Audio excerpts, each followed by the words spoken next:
Olá, mulheres positivas! Hoje aqui comigo tem uma mulher que é jornalista, apresentadora e é uma mulher positiva, super engajada em ações sociais. Nádia Haddad, obrigada pela sua presença. Obrigada a você, Fabi. Para mim é um privilégio estar aqui conversando com você. O prazer é todo meu. Obrigada por dar voz a nós, mulheres. Ah, vocês merecem.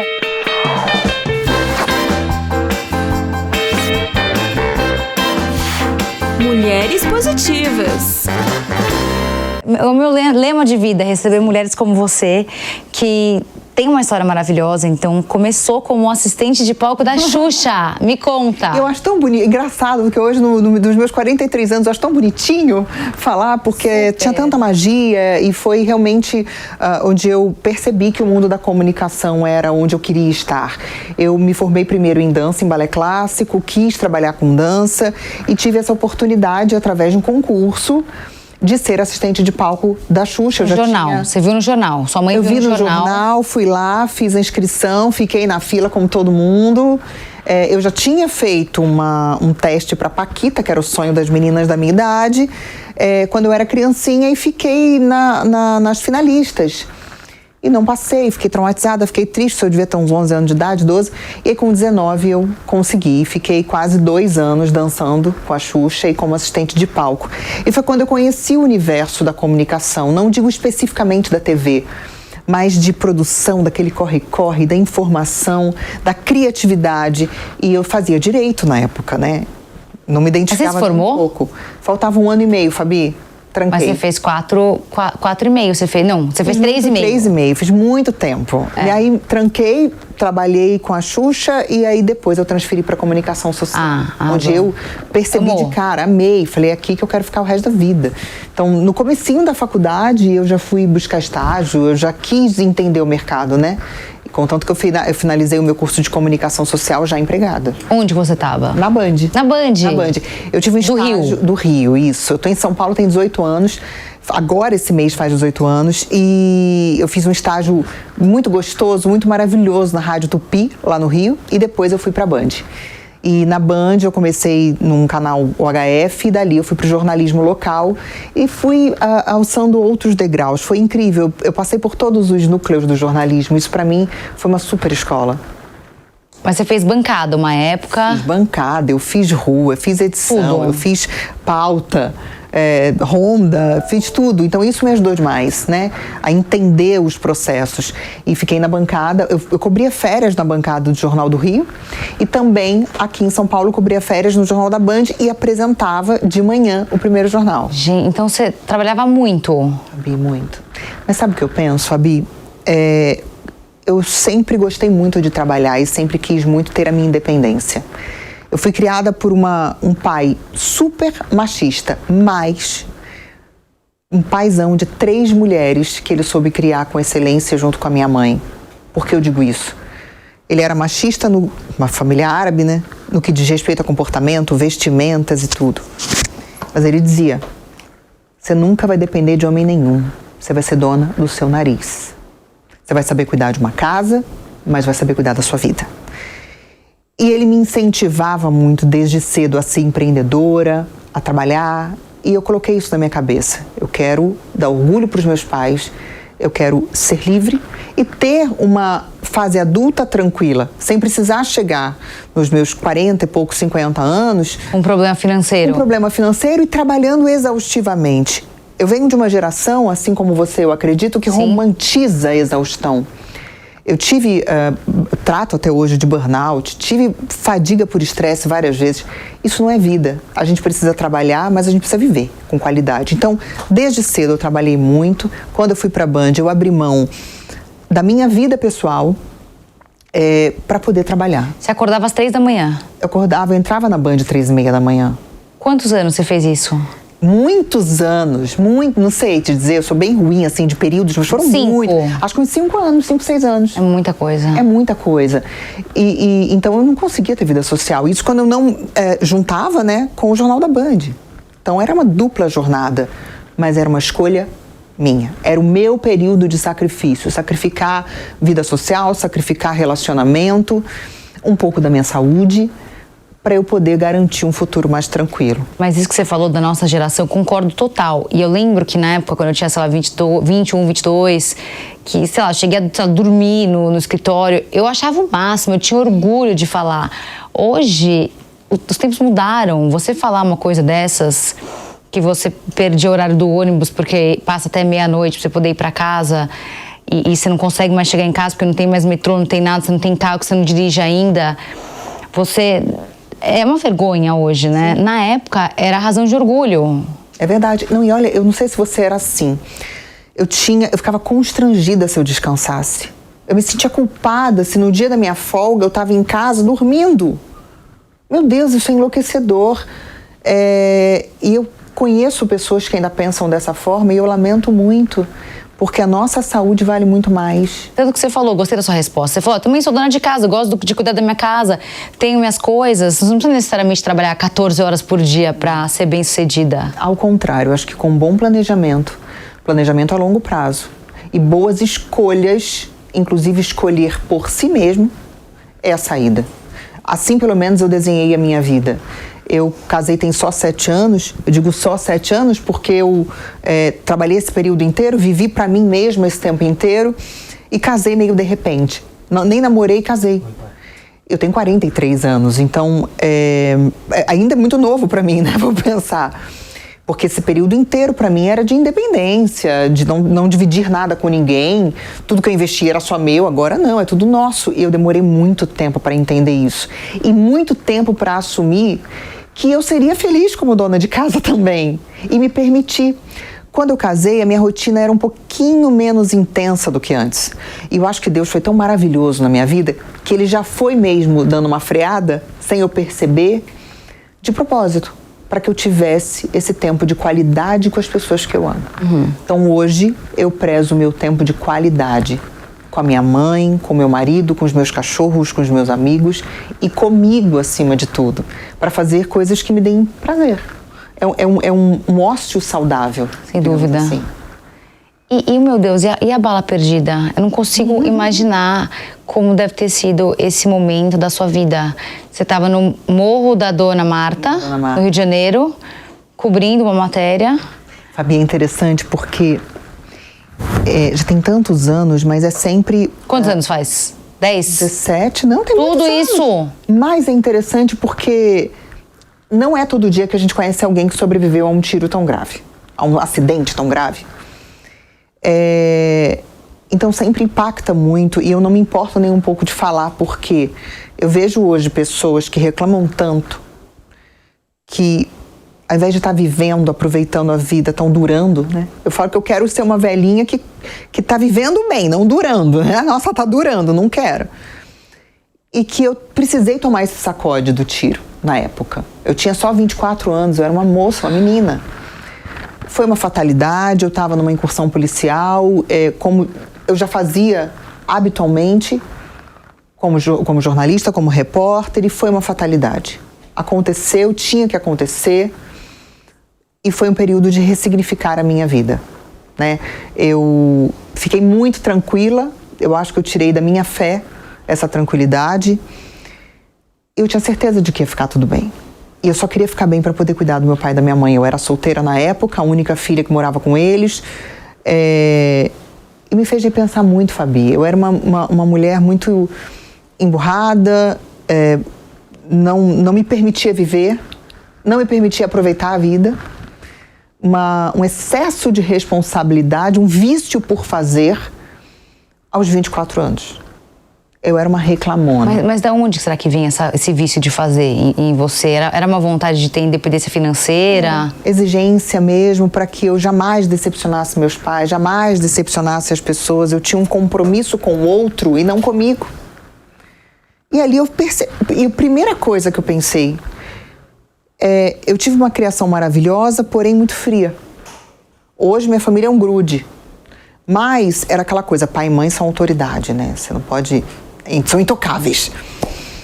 E eu nunca tinha dito eu te amo pro meu pai e pra minha mãe. Eu falei, meu Deus, eu podia ter morrido sem ter falado a coisa mais importante do mundo. Sou grata, eu te amo. E ali mudou essa chave.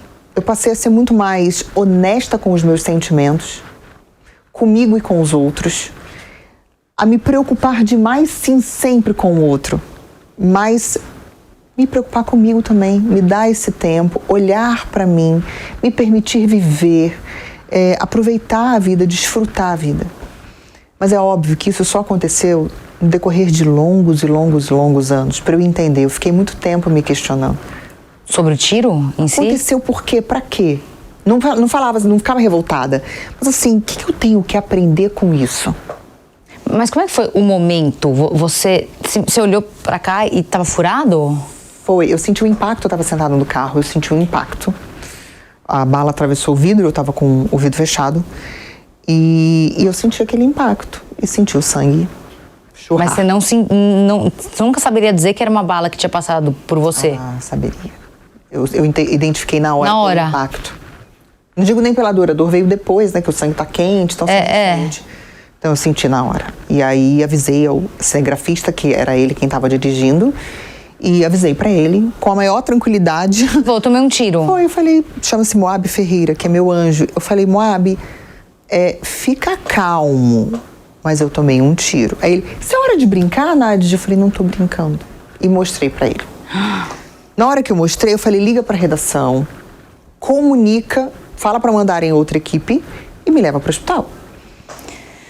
E aí a gente foi em busca de socorro, e daí fomos primeiro no Corpo de Bombeiros, que não nos atendeu, depois fomos pro Hospital da Lagoa, que não tem emergência, e assim fomos no Miguel Couto. Aí no Miguel Couto eu fui atendida. E graças a Deus deu tudo certo, eu tive um excelente atendimento, porque num caso como esse você tem que ir sim pro hospital público, porque é lá onde eles vão saber o que fazer. E dali eu fui transferida pro Hospital Samaritano, onde eu fiquei um mês internada. Um mês? Um mês internada, depois eu fiquei uns 3, 4 meses de licença médica. Tive que fazer muita fisioterapia respiratória, muito RPG e pilates, porque eu fiquei completamente desalinhada e toda travada, toda tensionada. Tive que fazer reconstrução, inclusive, da minha mama, porque pegou um nervo de sustentação e tombou. Então, e muita fisioterapia respiratória, muita. Depois que eu me mudei para São Paulo, isso foi em agosto de 2005, eu me mudei para São Paulo em janeiro de 2006. E fora a parte psicológica, né? Não, menos de um palmo do coração. E para você ter ficado também paraplégica, estava perto também disso? Pertíssimo, porque passou a milímetros da coluna. Se você olhar a cicatriz, você consegue identificar. Mas eu tive uma rede de apoio incrível, profissionais incríveis que me ajudaram. Quando eu vim para São Paulo, eu fiz um trabalho funcional com corrida para poder recuperar mesmo o meu fôlego, o meu condicionamento físico. Então hoje eu não tenho nada. Maravilhosa. Assim. Faz parte da minha história de vida e da minha superação. E eu precisei disso para tomar um sacode. Mas você acha que esses projetos sociais que você apoia, que inclusive você é presidente do Fundo Social de Cajamar, você apoia a ONG Mamas do Amor, que trata de mulheres, né, com temas, com mulheres que perderam o seio, né, naturalmente também, porque refletiu a sua história. Você acha que esse episódio foi o que te fez mudar a chave para querer apoiar essas causas ou vem de outra gênese? Fabi, não. Eu tenho uma bênção de ter sido criada numa família onde a solidariedade, a caridade era um hábito. Então eu cresci com meu pai e minha mãe cuidando de ações sociais e introduzindo as filhas. E o meu pai tinha no Rio uma ONG que cuidava de mulheres com câncer de mama, chamada Amigas da Mama. Meu pai ficou com essa ONG durante muitos anos e quando ele faleceu, eu pedi que o universo, que Deus me guiasse para que aqui em São Paulo eu conseguisse dar continuidade à história dele. E assim apareceu Mamas do Amor na minha vida. Eu sempre fui muito envolvida em causas sociais e de uma maneira muito velada. Eu entendo que como pessoa pública, quando a gente expõe, a gente incentiva. Mas eu também entendo que isso faz parte da minha intimidade e do meu propósito de vida, do meu compromisso comigo e com Deus. Hoje eu tenho essa felicidade de ter um monte de incríveis ações sociais através do fundo, inclusive com mulheres que passam por algum tipo de violência doméstica, em relacionamentos tóxicos. A gente tem uma casa de acolhimento com uma guarda de prontidão, com a Patrulha Maria da Penha. E essas mulheres têm hoje um auxílio aluguel para que elas possam sair das suas casas. Afinal de contas, a maior parte das mulheres que sustentam um relacionamento tóxico é porque não tem uma independência financeira. Então lá a gente capacita para que elas tenham uma profissão. Não. E dar o auxílio aluguel para que elas saiam de Vamos casa. conectar isso no Mulheres. Por favor, por favor. Porque isso que você falou do auxílio é fantástico. É incrível. Olha, ontem, a gente começou o curso de mulheres empilhadeiras. Mulheres empilhadeiras. Amo. Para trabalhar num complexo de cosméticos que a gente tem lá na cidade, em parceria com essa empresa. Então eu sempre dou prioridade a essas mulheres que passam pela casa de acolhimento junto com seus filhos, e tem psicólogo, tem advogado, tem tudo lá dentro. E elas têm um botão de pânico no celular depois que sai a medida protetiva. E muitas dessas mulheres da casa de acolhimento estão lá com a gente. Eu recebi de Natal um presente que me deixou muito emocionada. Uma mulher que passou pela casa de acolhimento e fez um curso com a gente lá, através de uma outra empresa de costura criativa, bordados e tudo mais, e ela fez uma necessaire linda para mim e escreveu uma carta, falando que graças às nossas ações lá do fundo, ela conseguiu a independência dela, não só financeira, mas como de vida e como mulher. Então eu penso assim, Fabi, a nossa missão enquanto mulher é transformar a vida de outras mulheres. Mesmo que a gente não tenha uma sobrecarga, mesmo que a gente não tenha uma bagagem de dor, a dor do outro é a nossa. Sem dúvidas. A dor do outro é a nossa. É maravilhoso você ter isso dentro de você, você querer fazer, apoiar tantas mulheres. E mulheres e pessoas que se entendem mulheres, né? Hoje a gente tem que lidar com as mulheres trans. Então, quando eu falo mulheres, não é só o gênero feminino. Sim. As mulheres trans também fazem parte de tudo isso. Me conta um pouco sobre o Bake Off. Então, se amanhã eu quiser virar confeiteira, eu posso participar. É isso. O Bake Off é um reality de confeiteiros amadores. Hoje é muito difícil a gente caracterizar confeiteiro amador, porque geralmente quem faz um bolinho vende o bolo, né? Então, se vende, já virou profissional, não parece? Mas lá a gente tem um nicho muito grande dos confeiteiros amadores que de fato fazem o bolinho de pote, ou aqueles que fazem o bolo para a vizinhança, que é mais elaborado. E lá a gente apresenta novas técnicas, a gente sempre busca coisas muito novas vindas de fora, porque temos a referência de outros países, e técnicas inéditas. A gente trabalha para surpreender. E sempre com grandiosas obras lá, porque eu falo que aqueles bolos são obras de arte. E a gente quer tirar sempre o melhor da criatividade daquele confeiteiro. Então, para ser o melhor confeiteiro amador do Brasil, tem que dominar inúmeras técnicas. Além dos doces, a gente também tem alguma coisa de panificação, a gente faz focaccia, porque temos um chefe italiano maravilhoso, que é o Giuseppe, e eles têm que passear por toda essa parte da confeitaria. Para mim, eu juro, é muito cansativo, são muitas horas de gravação, todos os dias, mas eu chego naquela tenda, eu falo, gente, eu ainda ganho para estar aqui, porque é tão gostoso. Eu sou tão apaixonada, e desde que eu fui convidada, Fabi, eu pensei, eu não quero que o Bake Off seja um programa só para quem gosta de confeitaria.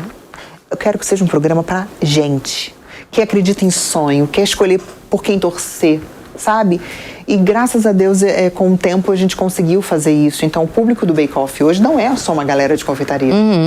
É gente da gente, sim, né? Sim. E eu falo que eu adoto todos os confeiteiros, porque acaba a temporada, eu quero saber como é que você mantém contato? Com todo mundo. Encontro, tem evento, eu vou dar um jeito.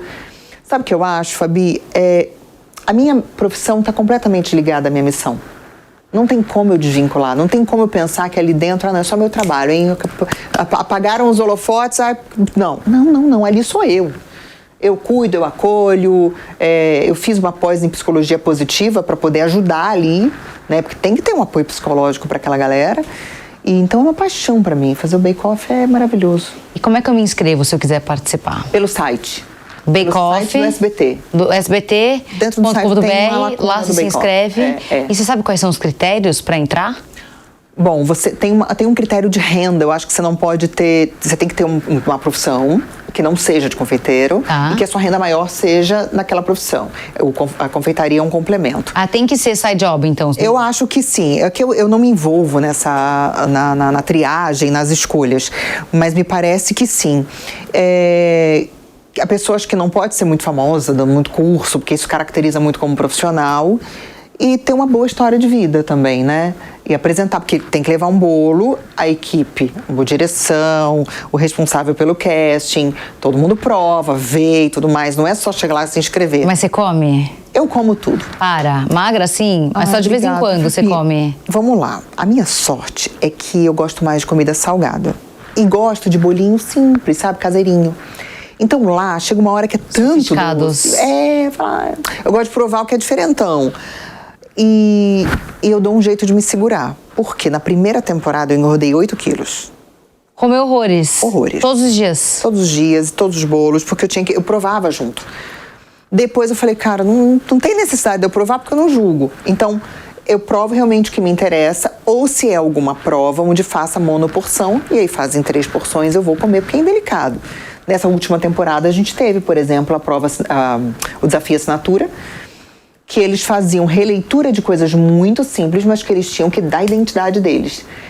Como um bolinho de chuva, um brigadeiro, coisa simples mesmo, mas eles tinham bolo que de cenoura com... Aí eu comia. Só que eu dou uma mordidinha, porque se eu começar eu não paro, né? Não, imagino. É bom, né? Gostoso. E os outros também que estão lá, os juízes, eles devem também engordar horrores toda vez. Eu não sei como é que não engorda. Como é que vive desse jeito, a profissão comer? Porque veja, são 18 participantes no começo. Então são 36 bolos, porque são 2 provas. Meu Deus, daí só come aí, nunca mais. Eu juro por Deus, eu falo, como é que não passa mal?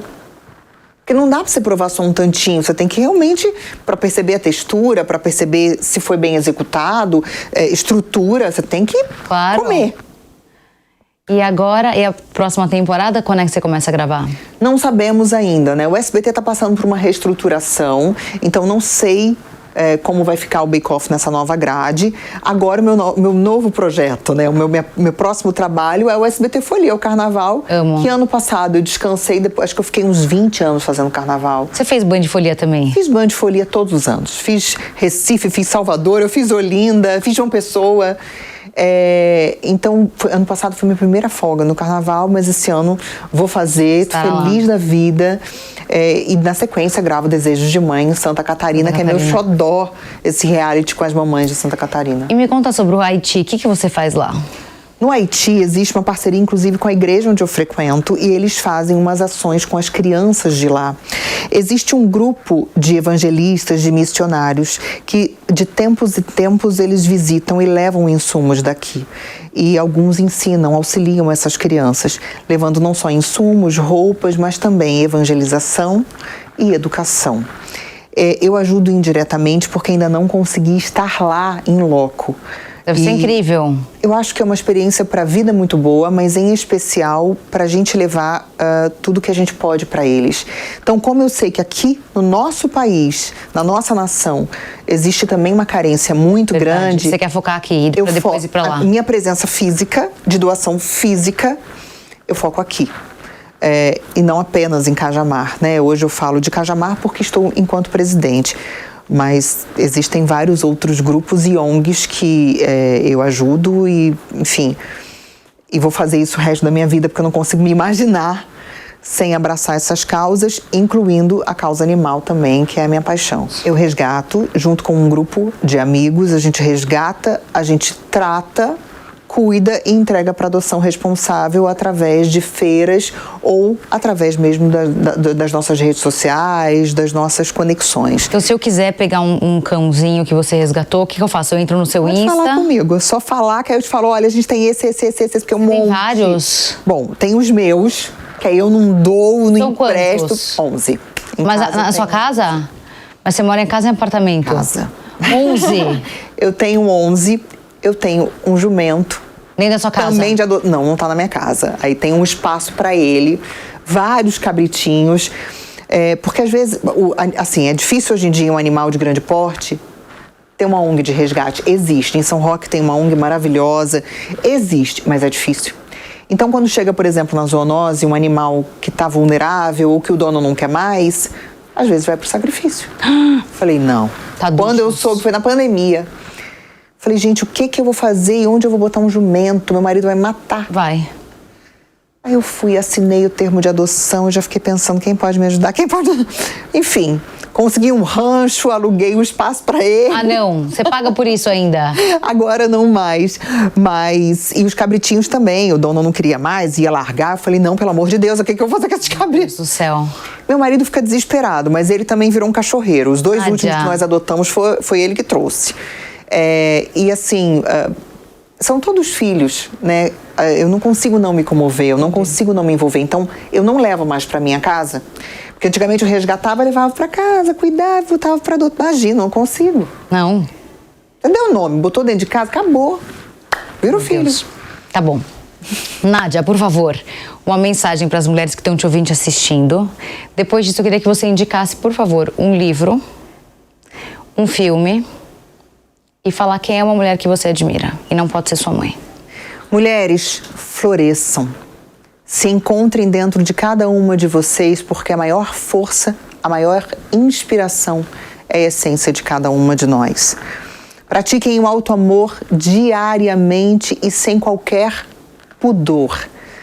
Uma mulher que ajuda a outra constrói uma rede de apoio gigante e ajuda cada uma a voar. Seja essa mulher borboleta que cria asas e ganha o mundo. Arrasadora. Livro, vamos lá. Um livro, Nádia, que você leu, que você amou, que você quer dividir com quem tá te ouvindo e te assistindo. Olha, é um livro que vai me caber algum julgamento. Bora lá. É um livro sobre a história de uma mulher. E que quando me indicaram, eu falei, eu não vou ler esse livro. Eu não vou ler, bobagem, uma coisa boba. Quando eu li, eu falei, meu Deus, que mulher é essa? Que amor, força mas é que essa? tudo. Você vai até rir. Você lembra da Bibi Perigosa do Rio de Janeiro, que era esposa de um traficante? Eu lembro da Bebel do Calçadão, que era Camila Pitanga. É ela? Não. Quem fez a novela foi a Juliana Paz. Chamava Fabiana. E aí eu fui ler o livro sobre a Fabiana. É espetáculo. É maravilhoso. A mulher é muito lutadora. Ela é muito lutadora, é uma mulher... Não tô apoiando as escolhas dela. Hoje eu apoio. Hoje ela está completamente transformada. Mas uma mulher que, por amor, ela conseguiu vencer muito e, por amor, ela conseguiu sair daquela realidade. Então, eu aconselho, e é um livro muito envolvente, porque é real, é próximo do que a gente acompanha no noticiário, então acho que acaba prendendo bastante atenção. Por isso que eu falei, ó, cabe julgamento, mas eu indico, porque eu gostei muito, era um livro que eu não queria parar de ler, eu queria me alimentar daquelas histórias. Um filme que é bem antigo, mas que eu sempre indico, que é O Diário de uma Paixão, que conta a história de um casal muito apaixonado, cuja mulher tem Alzheimer, tem demência, então fica internada numa clínica, os filhos abandonam, mas diariamente o marido vai lá e lê uma história para ela de amor que ela acha linda, mas é a história dos dois. Eu não vou contar o final, para não dar spoiler, mas vale a pena todo mundo assistir. Maravilhoso. É maravilhoso. Agora, uma mulher inspiradora... Uma mulher que você admira, que você... Além da Xuxa, é claro. Uma mulher, acho que eu tenho um compilado de muitas mulheres, né? Cora Coralina é uma delas. Essa escritora, essa poetisa maravilhosa. Agora, vamos puxar para o real, que eu gosto... É bonito quando a gente escolhe nomes difíceis para falar, mas a história da Hebe é uma história que me encanta. Ai, amo. Vai ter um filme agora, né? Ai, vai! Não, eu tinha lido em algum lugar. Eu assisti ao musical. Foi incrível. Lindo? Mas eu chorei muito. Lindo. Então, a Hebe é uma mulher que sempre me inspirou, me inspira muita força. Maravilhosa. Mas, trazendo para a nossa realidade, eu tenho muito orgulho de dizer isso, porque é uma pessoa que é amiga. A Eliana é uma mulher que me inspira. Ela é mãe. E ela tá no SBT. Ela tá no SBT. Ela é mãe, ela é dona do nariz dela. Ela é demais. Não se envolve em fofoca nenhuma, tem a vida dela. É uma super empreendedora.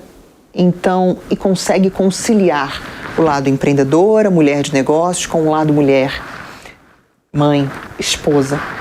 Então, a Eliana também é uma mulher que me inspira demais. A Eliana não tinha aparecido aqui ainda, mas tem toda razão, uma mulher fantástica. A gente sempre fica buscando referências. Eu tenho, óbvio, imagina, Michelle Obama, eu sou apaixonada pela Michelle Obama. Mas a Michelle Obama nem me conhece, ela nem vai saber que eu tô falando dela. Né? Hebe faleceu, saudosa Hebe, amo. Então vamos exaltar as mulheres que estão aqui, que nos inspiram e que precisam ouvir. Então, eu admiro muito a Eliana, já disse isso para ela e repito, reforço, ela é admirável. Obrigada, Nádia. Maravilhosa você, um prazer enorme. Parabéns pelo seu trabalho maravilhoso. Muito obrigada, parabéns a você, que você continue transformando a vida de muitas mulheres e conta comigo. Tamo juntas. Sempre. E não se esqueça que a entrevista completa com a Nádia Haddad fica disponível no aplicativo Panflix para você ver e rever a hora que você quiser. Se você ainda não baixou, corre já para sua loja de aplicativos e faça o download. E até semana que vem com mais uma Mulher Positiva.